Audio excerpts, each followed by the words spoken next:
안녕하세요. 이번 영상은요, 7월 10일 아침 뉴스 브리핑 영상입니다. 먼저 금요일날 이 미국 증시 마감상 보시면요, 다우지수가 0.55% 하락 마감했고, 나스닥은 0.13% 하락 마감했습니다.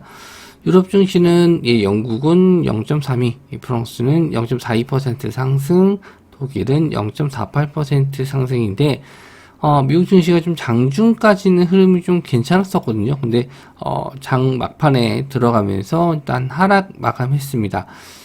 우리나라 시장도 약간 좀 밀리면서 시작할 가능성은 좀 높은데, 전에 우리나라 증시도 좀 그래도 좀 하락을 했기 때문에, 어느 정도 좀 반영은 된 것 같아요. 그래서 계속, 우리나라도 마찬가지로, 전강 후약 이런 장세가 좀 이어지고 있는데, 만일, 또 빠졌다가 또 지지해서 올라와 준다면은 뭐 그렇게 크게 좀 걱정은 안 하셔도 될 것 같고, 일단 좀 이번 주에 보셔야 될 지표가 토요일 날 소비자 물가지수 CPI 발표가 있는데, 여전히 물가 상승률이 뭐 크게 낮아지지 않았다라고 좀 우려감이 좀 빠진 게 있거든요. 그래서 아무래도 이번 주 내내 또 관망을 좀 해야 될 것 같고, 다음 주에 FOMC 회의가 있기 때문에 여기서 이제 추가적인 또 금리 인상이 나오게 되면은 역대 최대 금리 상승이 나와주기 때문에 시장에서는 좀 부담감을 가질 수밖에 없습니다.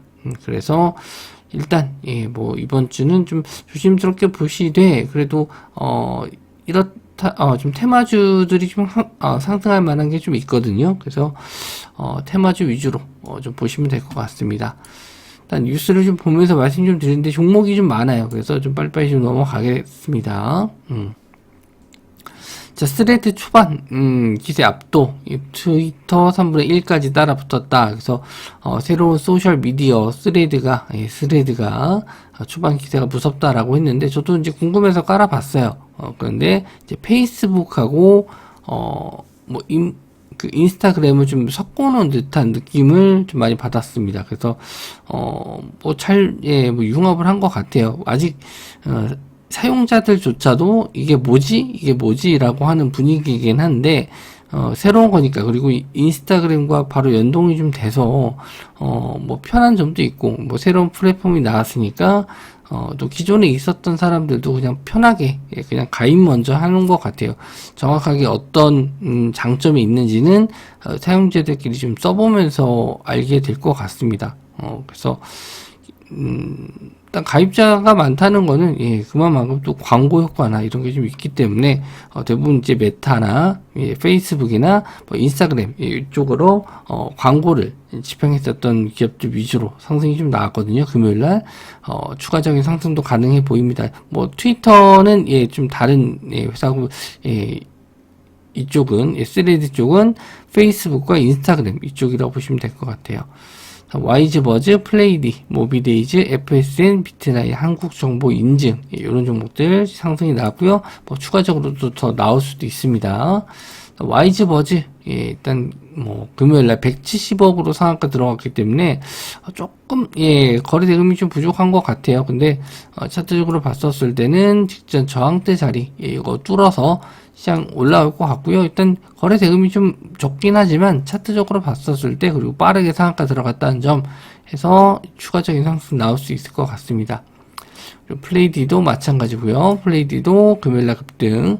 물론 또 갭상승으로 떠서 시작을 하겠지만 대장주는 와이즈버즈예요. 제일 먼저 상한가 들어갔거든요. 그래서 와이즈버즈, 그다음 플레이디, 그다음 모비데이즈, FSN, 비트나인, 한국정보인증 이런 종목들이 있는데 시총이 대부분 다 낮고 또 역별인 종목들이 좀 많아서 요거는 조금 봐야 될 것 같은데, YG버트 대장주 보고 나서 판단해야 될 것 같습니다. 이게 연상을 갈지 아니면은 가다가 좀 밀릴지.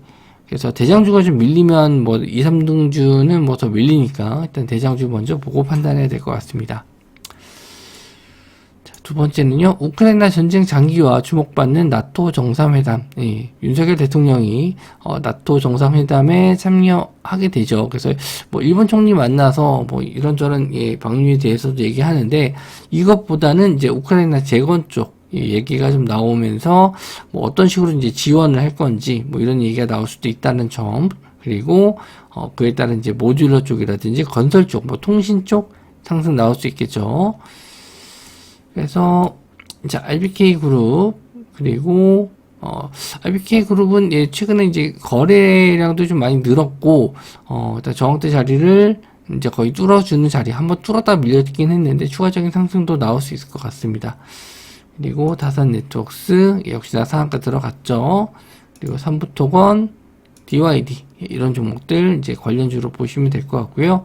그리고 덕신하우징 모듈러 쪽입니다. SY, 그리고 금가공업, 자연가환경. 예, 모듈러 쪽은 조금 약해요. 그래서 지금은 이제 통신 쪽하고 건설 쪽이긴 한데 삼부토건이 거래대금이나 이런 점에서는 가장 흐름이 좀 좋았거든요. 그래서 삼부토건이 일단 단타적으로 봤을 때는 가능해 보이고요.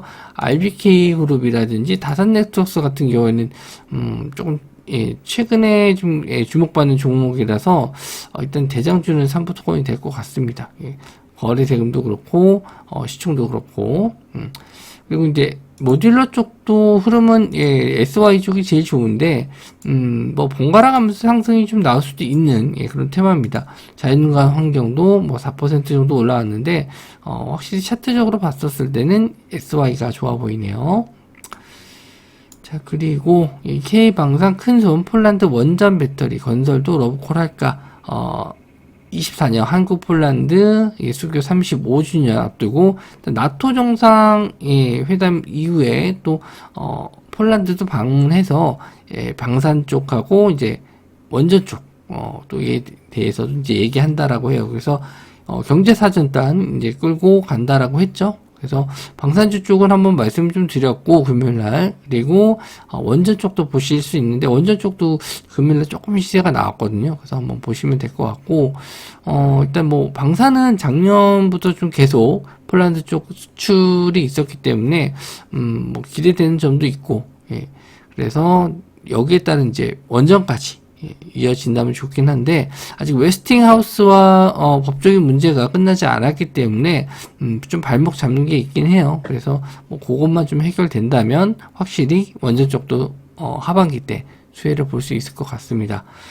일단 현대로템 뭐 최근에 약간 조정받고 올라오긴 했는데 정고점 자리는 못 넘었어요. 금요일날도 거래 대금이 그렇게 크게 늘어나지는 않았지만 뭐 그래도 나쁘지 않다 이렇게 보실 수 있고, 하나 에어로스페이스도 비슷하죠. 차트가 21선 자리는 지지해주고 있습니다.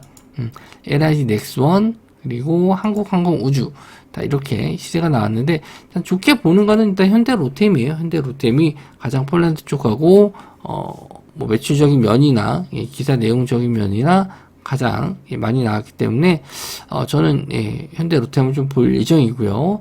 이제 원전 쪽에서는 G2파워를 항상 말씀 좀 드렸죠. G2파워가 저는 좀 좋게 본다. 상승한 이후에 좀 박스권 만들고 있는데 12,500원 정도 이 정도만 이제 뚫어준다면 13,000원 뚫고 전고점 확인하러 갈 수도 있고요. 뭐 오르베텍 그리고 보성파워텍 그리고 한전기술 이런 종목들이 다 관련주 쪽인데 원전 쪽은 테마주가 더 많은데 일단 예전에 좀 올라왔었던 종목들 그리고 제가 이제 좋아하는 종목 이렇게 좀 뽑아봤습니다. 아직 거래대금이 많이 들어오진 않아서요. 확실히 이게 테마를 이룰지는 좀 봐야 될 것 같고요. 거래대금 좀 들어온다면은 확실히 정고점 자리 뚫어줄지 한번 더 보시면 될 것 같아요. 원전 쪽은 가장 좋은 게 지금 웨스팅하우스랑 법적인 문제만 좀 해결되면은 확실히 갈 수 있을 것 같은데 요게 아직 올해 안에 끝날 수 있다라고 보는데 확실하게 나오진 않았습니다. 자, 다음은요 옐런 방중에 대한 내용인데 미중 관계 돌파가 없었다. 옐런 의장이 방문해서 중국 방문해서 뭔가 좀 반도체 문제 쪽이라든지 뭐 히토류 뭐 이런 관련된 문제들을 좀 해결했다라고 하면은 미국 증시라든지 뭐 중국도 흐름이 좀 좋았을 텐데 갔다가 그냥 온 것밖에 없어요. 별다른 뭐 성과를 내지 못했던 것 같습니다. 뉴욕타임즈에서는 미중 관계를 다시 시작할 수 있는 기대를 갖고 갔는데 뭐 돌파구나 합의점을 발표하지 못한 채 워싱턴으로 돌아갔다라고 했습니다. 그래서 히토류 관련주 쪽, 일에 따라서 뭐 페라이트 쪽이라든지, 그리고 최근에 히토류와 더불어서 또 제재를 가할 수 있는 갈륨과 게르마늄 이쪽 테마를 좀 보실 수 있을 것 같아요. 히토류 관련주 쪽은 세토피아, 유니온, 유리온 머티리얼즈, 동국 RNS가 있고요. 페라이트는 삼화전자, 삼화전기, 그리고 갈륨 쪽은 갈륨 게르마늄 쪽은 RF 머티리얼즈, 한일화학, 풍국주정, 태경케미컬 이런 종목들이 있습니다. 이쪽은 금요일날 좀 밀렸었죠. 아무래도 이제 앨런 의장이 중국 방문을 하기 때문에 재료 소멸이 될 수도 있고 또 불안감이 좀 빠질 수도 있는 거죠, 상대적으로. 근데 이제 아무런 성과 없이 왔기 때문에 이쪽이 다시 올라갈 수 있어요. 그래서 한번 체크해 보셨으면 좋겠습니다. 세토피아 흐름이 뭐 나쁘지 않긴 했었는데 좀 가다가 좀 말았어요. 예. 일단 히토리 쪽에서도 세토피아도 관련주를 좀 엮였었는데 중간중간 한 번씩 이렇게 튀어 올라오는 자리들은 있었는데 역시나 금요일날은 별 힘을 좀 못 썼고요. 21선 자리인지 안착한 이후에 관심을 가져볼 만합니다. 거래대금도 좀 들어오면서요. 그리고 유니온, 그리고 유니온 머티리얼즈, 동국 RNS가 지금 대장주로 가고 있거든요. 일단 금요일날 좀 상승이 나왔다가 확 밀렸었는데, 여기 좀 물려있는 물량들이 좀 많아서 소화하려면 거래대금은 좀 많이 터지면서 올라와야 되거든요. 페라이트 쪽도 비슷해요. 예. 삼화전자, 삼화전기.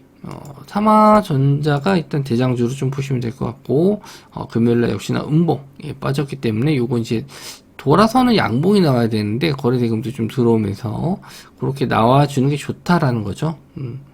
그리고 RF 머티리얼즈, 한일화학. 한일화학이 그나마 좀 잘 버텨주는 모습이었는데, 역시나 금요일 오후장에는 좀 밀렸어요. 시간 내놓으면 뭐 잘 버텨주긴 했었는데, 뭐, 본다라고 했었을 때는, 한일화학 한번 보시면 될 것 같습니다. 그 외 풍국주정이라든지 태경케미컬, 이런 종목들도 다 음봉 마감했어요. 그래서 이 음봉을 다 돌리는 양봉이 나와야지만 추세 전환될 수 있다는 점 체크해 주셨으면 좋겠습니다. 자, 그리고 현대기아 IRA 보조금 없이도 미국 전기차 시장 점유율 2위다. 그래서 원래 인플레이션 감축법에 대한 보조금 지급 대상에서 제외됐다라고 했었을 때 시장에서 좀 하락하는 모습을 좀 보여줬거든요. 근데 그럼에도 불구하고 현대차, 기아차, 전기차 쪽에서 역시나 점유율 2위 실적이 좀 받쳐줘요. 그래서 자동차 부품주들도 지난주 흐름이 좀 좋았었거든요. CNBC에서는 현대차 그룹이 2위를 차지한 것은 리스가 아닐 경우 최대 7,500달러에 이르는 전기차 세금 혜택을 받지를 못했는데도 이렇게 올랐다는 점이 주목할 만하다. 이런 기사 내용이었습니다. 성호 하이텍, 에코플라스틱, 아진산업, 명신산업, 구형테크, KB오토시스 이런 자동차 부품주들이 상승이 좀 나왔고요. 성호 하이텍 일단 급등난 이후에도 여전히 좀 잘 버텨주고 있어요. 거래대금이 잘 나와줬고 흐름이 좀 괜찮다면 추가적인 상승 기대해 볼 수 있고, 에코플라스틱 마찬가지로 흐름이 좀 좋습니다. 21선 자리 돌파하고 나서 일단 저항대까지 돌파했고 금요일날도 역시나 약간의 상승. 그리고 아진산업은 조정을 좀 받았거든요. 목요일날 이제 급등 나왔다가 금요일날 조정 받았었는데 다시 상승 나올 수도 있으니까 한번 체크해 보세요. 일단 대장주는 성호 하이텍이 될 수 있는데 이제 그 외 다른 종목들도 따라갈 수는 있습니다. 목요일까지 시세가 좋았었는데 금요일날 갑자기 꼬꾸라졌어요. 그래서 일단 자동차 부품 쪽에서는 에코플라스틱하고 성호 하이텍 정도만 일단 좀 두고 보시고 나머지 종목은 따라가는지 체크해 주시면 될 것 같습니다. 자, 그리고 포스코 퓨처엠 2030년 양극재 1위 연 100만 톤 생산하겠다. 그래서 이제 포스코 계열사가 이제 철강뿐만 아니라 2차 전지 쪽으로 자리를 완전히 좀 잡아가는 분위기죠. 2030년까지 연 100만 톤 규모를 늘린다. 양극재 일단 뭐 가장 핵심적인 부분이죠. 소재죠. 2차 전지 쪽에서는. 그래서 글로벌 초일류 기업으로 도약한다. 그래서 LG화학 그리고 뭐 다른 다른 회사에 비해서는 아직은 조금 예 부족한 것 같긴 한데 이걸 좀 뛰어넘는 뭐 에코프로라든지 LG화학 이쪽을 뛰어넘는 예, 회사가 좀 되려고 뭐 한다 계획한다 이런 내용이에요. 그래서 포스코 퓨처엠, 포스코 홀딩스, 포스코 인터내셔널, 포스코 DX 이제 포스코 계열사들이 흐름이 다 좋았습니다. 예, 원래는 이제 뭐 대장주가 될 수 있는 게 포스코 퓨처엠인데 포스코 퓨처엠이 상승 나왔을 때 예, 다른 계열사들도 상승 나온다 예, 이렇게 좀 보시면 될 것 같아요.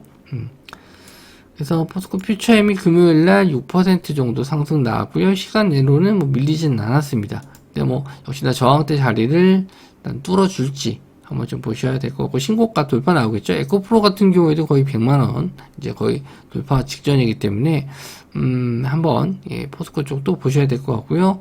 포스코 홀딩스 그리고 포스코 인터내셔널 그리고 포스코 DX까지 이렇게 보시면 될 것 같고요.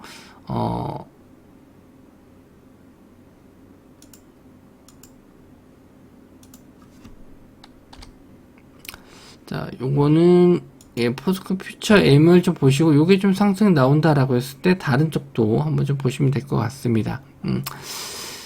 일단 종목들이 좀 많아서 좀 빨리빨리 넘어갔는데 예, 뭐 장중에 또 상승하는 종목들 또 거래세금 들어오는 종목들은 제가 이제 톡방에서 다시 한번 좀 말씀 좀 드리도록 하고 이번 주는 예, 지수보다는 이제 종목 특히 테마 쪽으로 집중해서 보셔야 될 것 같네요.